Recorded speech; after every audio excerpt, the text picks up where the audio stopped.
Check out. I don't really know much. Matter of fact, I'm probably the most novice pastor that ever existed. And the only thing that I know, the only thing that I have any right to share in front of people, or the only thing I have a right to talk about, is what I've seen with my own two eyes. You know what I'm saying? And what I've seen with my own two eyes, not an opinion, not in some Sunday school class, what I've seen with my own two eyes is a very real God walk into my life when I was jacked up, wretched, angry, violent, lustful, anything you could think of, and watch him radically transform my life right before my own two eyes. Not a theological, ethereal, man, there's a spirit out there somewhere. A very real God walk into my life and touch the heart of a man who lusted after everything in the world always, and transform it to the point where the fundamental plea of my heart is to please him. Not that he perfected me like, oh, now I walk around in holiness, but the fundamental core of my heart always wanted what was wrong, always wanted, I can't push the red button? Okay, I'm going to push that red button. And fundamentally, in a moment, be transformed to where, with everything in me, I want to do his will. Not that I'm doing perfect, not that any of us in here do that perfect, but he transformed me. And so, the only thing that I know about anything is that I know that this word is absolute truth. Not my opinion, but what I've seen with my own two eyes. I know that this is the reality on which the world was based, period. Because I happened to be reading John 15 out of this book when lightning struck. Bah! And everything changed around me, in me, all throughout me. If I was reading a Dr. Seuss book, I'd be here preaching about green eggs and ham. The reality is I happen to be reading this. So I know, and I will say it boldly, anywhere I go, this is truth. It's absolute truth through and through, right? It lays out the blueprint for life. It's an instruction manual for everything to do with relationships. It's an instruction manual for how I should handle my money. It's an instruction manual for my sexuality. It's an instruction manual for my lifestyle, my health, everything about me. It lays out the blueprint. And I know, fundamentally, it's the truth across the board. But we, as a church, as the church, worldwide church, who've had our eyes open to the fact that this is the truth, we've been given the responsibility of a lifetime. Because how could I receive and realize the cure to everything that ails humanity and not go out and share this with the world, right? In a world full of half-truths and liberalism and tolerance of everything, and as long as, if this says something against what I like to do, let me just try to legalize it or something. Let me just ignore it or say that it's a bunch of BS, right? If it speaks against what I like to do, then I can't accept it. I can't. And we as the church who know that this is true have a responsibility to go out and to share it with people in this world of tolerance. And so embracing or sharing this truth can be offensive to many people. I get that. You know what I'm saying? It was offensive to me when I was all about myself and trying to get what I can get. So if it's not our intention to offend people, but it is our intention to share the truth, then how do we do that? You know what I'm saying? In a culture that it's offensive for me to tell you what this says about sexuality. When it's in a culture where it's offensive for me to tell you what this says about how you should handle your money or your finances or what you should be doing behind closed doors at your house, how do we share it then with the world and not be looked at as self-righteous, corny Christians who just haughtily tell people how to live their life? I mean, I know that I have the cure to everything that ails the human heart. Everything that's tearing apart every life in this community, I have the cure to it in my pocket. I have the cure. But if I can't figure out a way to somehow relate the reality of this book to a culture that can care less, what's the use of having the cure? It doesn't even matter. It's impotent if I can't figure out a way to relate this to the world, right? I had a lot of time to think when I was in South Carolina just about, first of all, how far God's brought me in my own life. You know what I'm saying? Like I was just talking to Tara about the fact that back in the day, I sold, for anyone who's new here, I ran a drug ring for 10 years of my life and received everything the world promised me it would give me, money, cars, girls, all this stuff, right? But I was in such a prison cell of having a slave to sin that I never even left Ohio, ever. I used to plan trips to Niagara Falls and, we're all going to go out there, we're going to party, and then I'd start calculating because I was such a slave to money. I would think, man, 3 days, it's like $2,000 a day. Man, it's going to cost me like $8,000 to go to Niagara. I can't do it, guys. I never left Ohio. Rich beyond imagination, I never left Ohio. And the other day, I'm standing on the back deck of a resort in South Carolina that cost me nothing for free. How far God brings us when we just get down with the instruction manual and see where he can carry us, right? And so, like I said, it's nice to get away, but this is home. Like, I spent 5 days in some sunny whatever. I'm like, all right, cool. I like hot tubs. I dig it. But this is home. You know what I'm saying? And wherever God has me, wherever God has any of you, the best place to be is exactly where God's got you. And I started to think about how far God's brought forward church. You know what I'm saying? From a concept of, hey, what if we did church without the junk? What about that? In a year and a half, we've seen almost 200 people accept Christ. We've seen God bless us from one building to another. We've impacted the community to such a degree that the Community Development Corporation is telling people, go to Forward. They love people. That's all they do. It's ridiculous, dude. And so when I think about how far that is and why is it that it works? Because like I said, I have no skill set for this. None. Like, I'm not carrying this ship. Trust and believe. There is a God that's behind what we're doing here that is so big and so awesome. But what's the element that makes it different from everything else? The 173 people who accepted Christ in this neighborhood were not people who were on the fence and thinking, I just got to find the right church and maybe I'm talking about people who hated God when we landed on their doorstep and showed them a different face of Christ. People who were opposed to the gospel completely, and then God sent us into the neighborhood. What makes it different? What's the difference? Why did they care less about the gospel at all? What makes this so different? And when I ask myself that, the reality is that we do not lead with the truth out here. We lead with love. The secret to sharing the truth with a world that is so in love with lies and garbage is to share that truth on the platform of love. And there is no other platform upon which we should be sharing truth, period.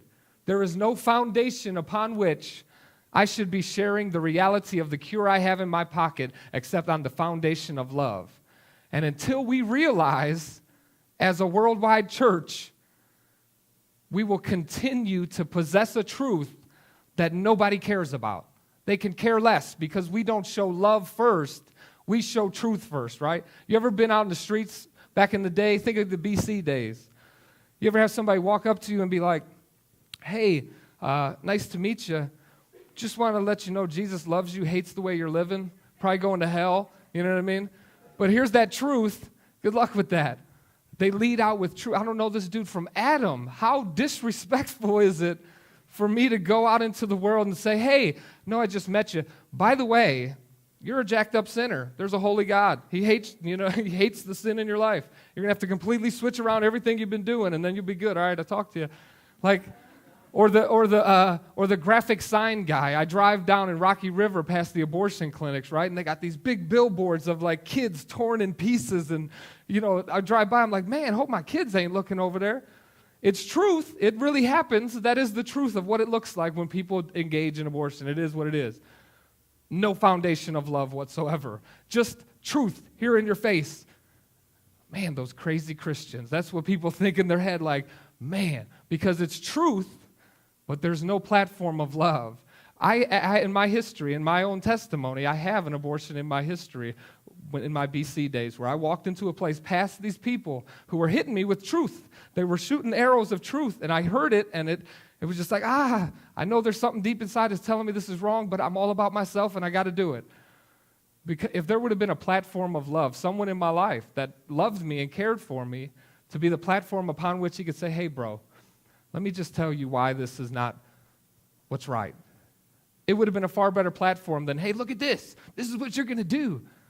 Or the person who knocks at your door, the door-to-door truth salesman. I know you're just having your coffee, but I got these magazines about why you're a hopeless sinner and you're going to hell. You want to talk about that? And it's like, dude, if it's just truth and there's no platform of love, nobody wants that. Why do you think it doesn't work? The church has the cure to everything that ails humanity, and yet our marketing strategy, the church, has been so horrible that the world doesn't want the product. How in the world is that possible for us to have the answer to why relationships don't work, why finances don't work, why life is so hard? We have the instruction manual to make it not so hard, and the world says, no, I don't want that. Because we don't take the time to just love people. That's the platform upon which we can share the truth. And in general, the church has been terrible at reaching people for Christ. And the reason is that we lead with truth rather than just loving people. Because it's easier to just tell people how to live their lives. You know what I'm saying? Than to actually go through the hard work of loving them right where they're at. Loving them while their sexuality is twisted. Loving them while they're living with dude and doing whatever. Loving them while they're jacked up, drug addicted, home, whatever it would be. It's very easy for me to just say, hey, don't inject yourself, because God doesn't want you to. It's very hard for me to say, hey, bro, we're going to kick it every day. You're going to be strung out, whatever you look like, whatever you are. Let me love you right where you're at. And on that platform, God will open doors for truth to be poured in. But truth should never be up front, here it is. Now, I'm not saying that God doesn't call us in certain windows of time to share his word randomly. I've been in places where I don't know these people from Adam, but God puts it on my heart. Let this woman know that I love her. You know what I mean? And I'm not saying that that's not the case, but as a model of ministry, as a philosophy of how we share this truth with the entire world, going out there with billboard signs of why everyone is messed up is not the way to do it. On the platform of love is the only way that we want to. No pastor wants to spend his days handing out chicken in a foot of snow. Nobody wants to do that, you know what I'm saying? Nobody told me that's what I was signing up for, but God told me I was signing up to love people, not to pastor some church or sit in some office and say, hey, this church just be. No. That's not what I was called to. God called us just to love people.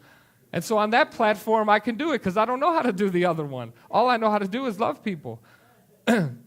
That's not a pat on my back like, hey, it's just I don't know how to do anything else. I don't know administration, church administration. I don't know, detailed counseling of this or of that. All I know is that a God, while I was jacked up, still lusting, still looking at, things, still drug addicted, still angry, still violent, still all those things, God came in with the truth right here. But he came in with love and said, Jeff, calm it down, bro. Like, I got so much better for you in this life. So much better. And I love you right there. You're on your knees in an office of a house that you bought with drug money. I love you right there. And I'm about to transform your life. Because there's truth that I'm about to bring to the surface. And when it hits, it's going to radically transform everything about who you are as a person. And that's the reason my life was changed. Not because somebody showed me a sign or handed me a tract and said, hey, Jesus always led out with love, always, across the board. He always led out with love. He had the ability to show people in a very short period of time sometimes how much he loved them, true. But he always led out with love and then spoke truth into their life. The tax collector up in the tree, you know what I'm saying? In their culture, the tax collector is the worst dude there is. You know what I'm saying? That's the bottom of the barrel. And Jesus sees him up in the tree and he doesn't go to him and say, hey, this is why you're horrible. He says, hey, come on down, man. I'm hungry. Let's go kick it. And he goes with the tax collector back to his house, hangs out, shows him love, loves him right where he's at. Like, everyone's like, man, he's hanging out with people that are jacked up. Why is he hanging out with a tax collector? Is this dude really holy for real? Yeah, I am, because I have the heart to love this man right where he's at, and I'm going to love him so hard that he's not going to be where he's at in about 6 months. Trust and believe. He had that ability to show that kind of love, and it's very short periods of time because he exuded love everywhere he went. People felt the love. They drew to it. There was such an exuding of love off of him everywhere that he went. What do we exude in our life? You know what I'm saying? When I go places, if I'm standing in line with my mouth shut at the grocery store, do people know that I love them or that God loves them through my life? Do they? Do they notice me when I bounce my eyes off of those magazines over there that are screaming sexuality at me? Does anyone, you know what I mean? It should exude from my life that I just love this community. I love the people that God's called me to. What do we exude? Do we exude truth? Or do we exude judgment? Do we exude how messed up everybody else is and how I got it figured out?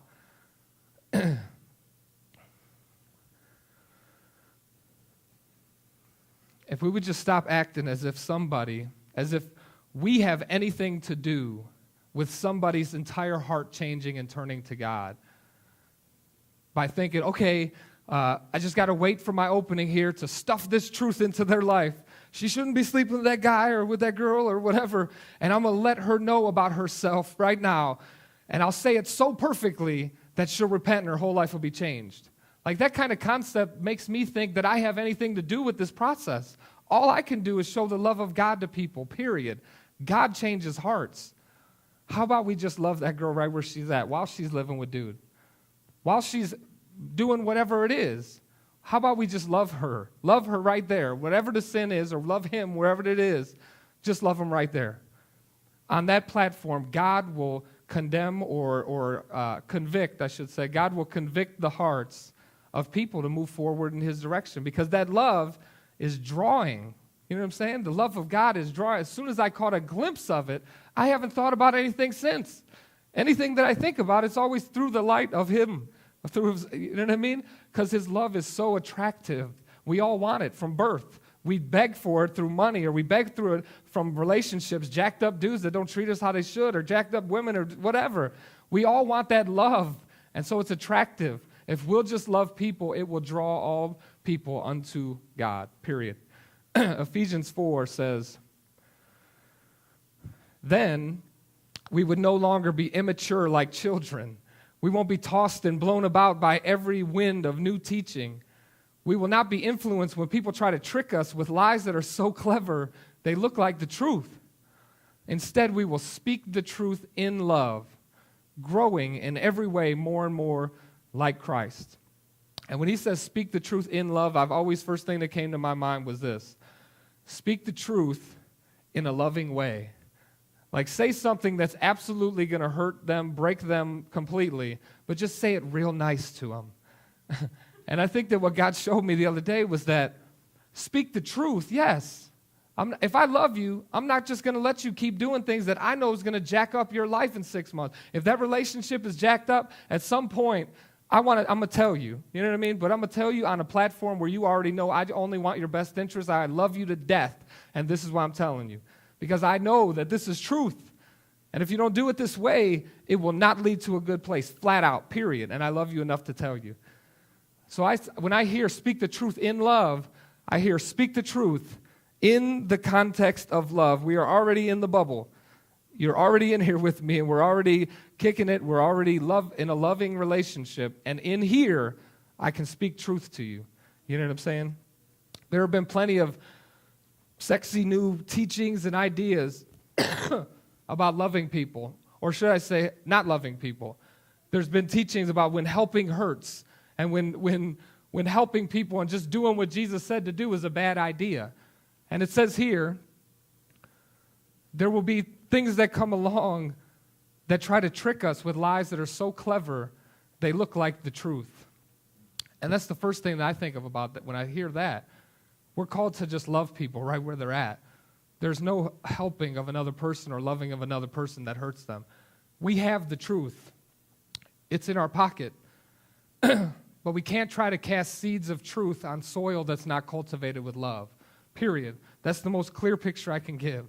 If someone is hard-hearted and the soil is hard, I cannot try to cast seeds of God's truth about how they should do relationships, how they should talk, how they should dress, how they should, on ground that is completely hard. Because it's like, dude, whatever, man. I've always done this. Whatever. We have to cultivate that ground, water it with love, period. And then the ground will soften to the point where we can cast seeds of truth. And they'll say, you know what? That Jeff guy, he's not some dude who's just throwing tracks at me. He actually genuinely cares about my relationships. Or that Sellers guy. Or that any of us guys, girls. You know what I mean? When we love people first. The Bible says in 1 Corinthians says this: is a key verse for me. Yeah, I caught that. It says, if I could speak all the languages of the earth, of angels even, but I didn't love others, I would just be a noisy gong or a clanging cymbal. If I had the gift of prophecy and if I understood all of God's secret plans and possessed all of knowledge, and if I had such faith that I could move mountains, but I didn't love others, I would be nothing. If I gave everything that I have to the poor and even sacrificed my own body, I could boast about it, but if I didn't love others, I would have gained nothing. What's the point if we're not loving people? You know what I'm saying? If I'm out here preaching about some loving God, and yet I can care less about you, you know what I mean? And you don't feel that? It's one of those, I don't care what you know until I know that you care type of deal. You know what I'm saying? That's reality. None of this matters if we don't love people. None of it. It doesn't matter. We have a truth that is impotent. Forward, this place, I love it to death. And as I asked myself on that back patio, man, God, you've done some awesome things. And what's the ingredients that we can just make sure that we keep following you into this calling? This building or any building that God gives us in this neighborhood, any block that we're standing on the corner of, any ministry that we do, anything that we do ever, let it forever be a place where we just love people right where they're at, period. And pray for God to penetrate their hearts and open a door for truth to be shared into their lives. But right in the context of where they're at in life. Every event, every ministry, every program, every sign that we put up, everything done and formed in such a way as to be inviting to those that don't know that this is the truth. And of course, if you don't know this is the truth, you're going to run amok. You know what I'm saying? You can't get mad at a blind man for stepping on your foot. You know what I'm saying? If he's blind, he's blind. I can't go around angry at everybody. With this Methodist building over here, we were thinking about buying before we looked at this property, right? And I walked in this building, and it was a perfect microcosm or a picture of what in the sanctuary where everyone would sit. There's a giant, beautiful painting, Leonardo da Vinci's Last Supper, right? And under it is this verse. It says, "Behold, one of you in here is going to betray me." And I was like, man, if that's not the most, truth up in your, like, if I was a first-time comer, and I'm sitting there like, man, I am a betrayer, ain't I? Like, that truth would just hit you in the grill. And it was just like, man, we cannot lead out with our steeples and our stained glass and our shiny appearance and our whatever and expect a world who's coming straight off the streets to say, yeah, that's where I want to hang out. With the people who have the truth, yes, but it's so offensive to my lifestyle that I don't want nothing to do with it.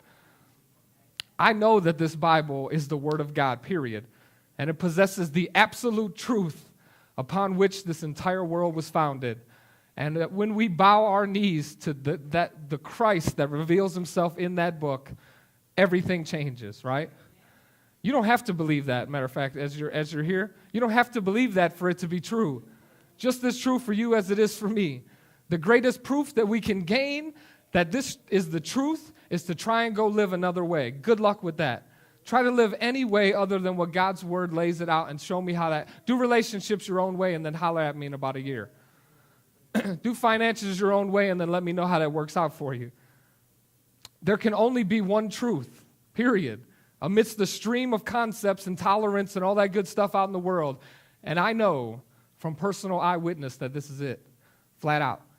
If it's true for me, it's true for everybody here, inside the building and outside. And I cannot possess something so incredible like that and not try to figure out the best way to inject it into the people's lives around me. Love is the only needle through which we can share this truth and have it heard and effectively lived out, because no matter if they believe it or not, no matter if you believe it or not, it's still the truth. Something that's gray can't be green as well. You know what I'm saying? Truth is truth.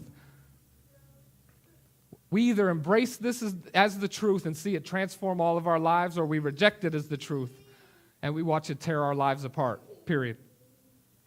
Because I don't want to diminish the fact that this is truth. You know what I mean? I don't want to stand here and make you think that we don't need to share this truth with the world. We do, because people around us are lost and dying. I mean, the world is jacked up. Look around us.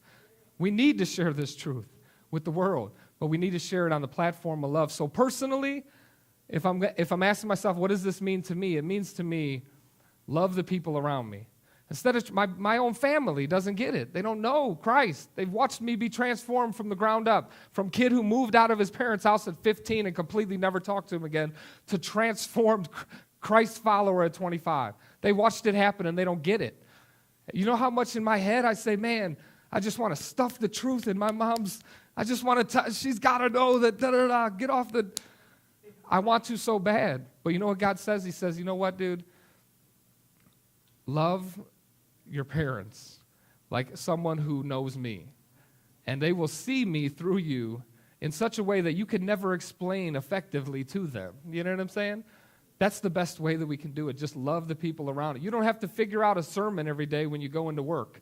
You need to figure out, how do I love people right where they're at? Love is sacrifice. How do we give for the sake of others? How do we sacrifice of ourselves, our time, our talent, our treasure, just to love people? Just to love them all day, every day. And if I truly love people, the truth will have to be shared at some point. Or else I can't say I love you. Because you can also use this word that I just shared as an excuse to be soft. As an excuse for, hey, I'm just going to be really nice to people, and that's how people will know that Jesus is the king. And I'll just, no. Like, if I truly love you, it means that at some point in our relationship, and it's already, for a lot of people in this room, we've already come to that point in our relationship where, hey, we met, I was just handing bags of chicken, and it was all, but at some point we came to a point in our relationship where I said, hey, bro, I really, I noticed this, this thing, and I want to help you with that. And so we inject truth into it at some point. No ministry, nothing that we do in this building or as a church matters if we're not a place where we love people. None of it matters.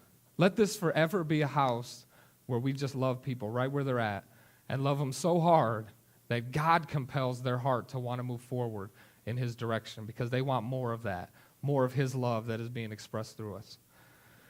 Father, I thank you for all that you are in my own life and in the lives of those around me. I pray that no matter where we're at in life, Lord, I know that you love us right there. I pray that we would love ourselves, Lord, that we would see that you've created us with a purpose. This is not a random life that we're living, Lord. We're not the product of mosquitoes who became fish, who became monkeys, who became us. Lord, we are created in your image, and you have a purpose for our lives, Lord. No matter where we're starting at, that starting point is null and void, Father. You can take us right from where we're at and absolutely transform our lives through this truth that you've given us. In all that you are, Lord, I just thank you for showing me that in real time, in real life, so that I can share this, not an opinion, but in fact of what I've seen with my own two eyes. In all that you are, Lord, I just give you thanks and praise in Jesus' name. Amen.